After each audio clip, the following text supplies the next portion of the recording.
ముందుగా మనం బండారు రామ్మోహన్ గారు రాజకీయ విశ్లేషకులు, న్యాయవాది, ఆయనతో మాట్లాడదాం. రామ్మోహన్ గారు నమస్తే అండి.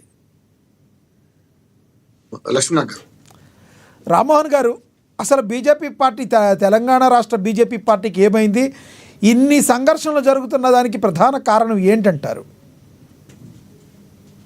లక్ష్మణ్ గారు, మీకు పెద్దలు పాపిరెడ్డి గారికి, అట్లాగే శివరాల్ గారికి, రాబోయే బీఆర్ఎస్ మిత్రులు, అట్లాగే బీజేపీ అందరికీ నమస్కారం.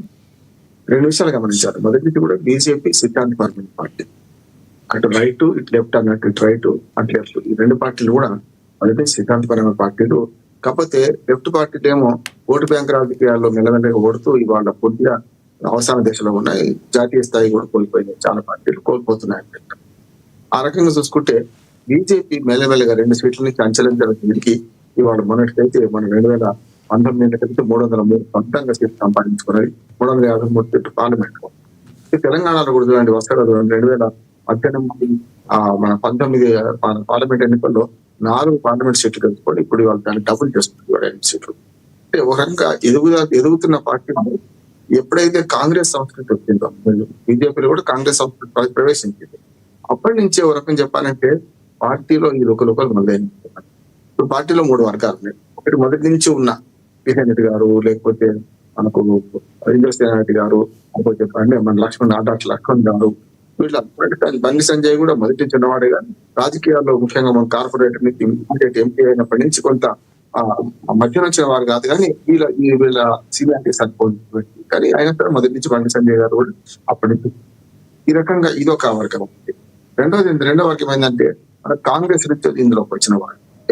ఉదాహరణకు మన డికే అన్న గారు, అట్లాగే చాలా మంది గతంలో ఉన్న మన విశ్వేశ్వర రెడ్డి గారు, గతంలో కాంగ్రెస్ నుంచి బీజేపీ వచ్చినా కూడా అట్లా కొంత కాంగ్రెస్ నుంచి వచ్చిన వాడు. ఉదాహరణకు మనం నియోజన వాళ్ళందరూ. ఇక మూడో వర్గం ఏంటంటే ఈటెల రాజేంద్ర.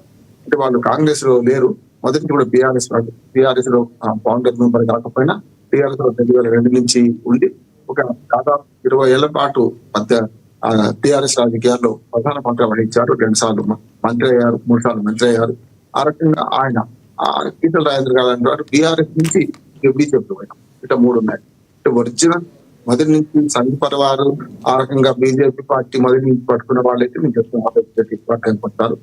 ఇటీవల కాంగ్రెస్ పార్టీ మీద అన్ని పక్కన వచ్చిన వాళ్ళు కొన్ని రెండవ చదువుతున్న సినారియో. ఇందులో ప్రధానంగా ఏమైందంటే ఈటల ఏంటంటే మొదటి ఏంటంటే పెద్దది ఉమ్మడి జిల్లా చెందింది. అంటే ఒకే వారిలో 2 కథలు కూడా అన్నట్టు ఒకే జిల్లా చెందినవాడు కనుక మొదటి కూడా కరీంనగర్ ఏది మన ఈటల బండి సంజయ్ రాజకీయం చెప్తున్నా.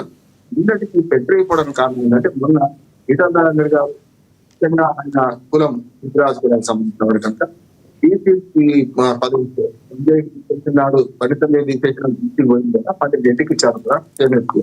తర్వాత ఇప్పుడు మళ్ళీ ఆయన ఇప్పుడు అధిస్తున్నానే క్రమంలో భాగంగా ఆయన పూర్తిగా ఆయన పావులు కదిపి రామచంద్రరావు రావడానికి కారణమైండు.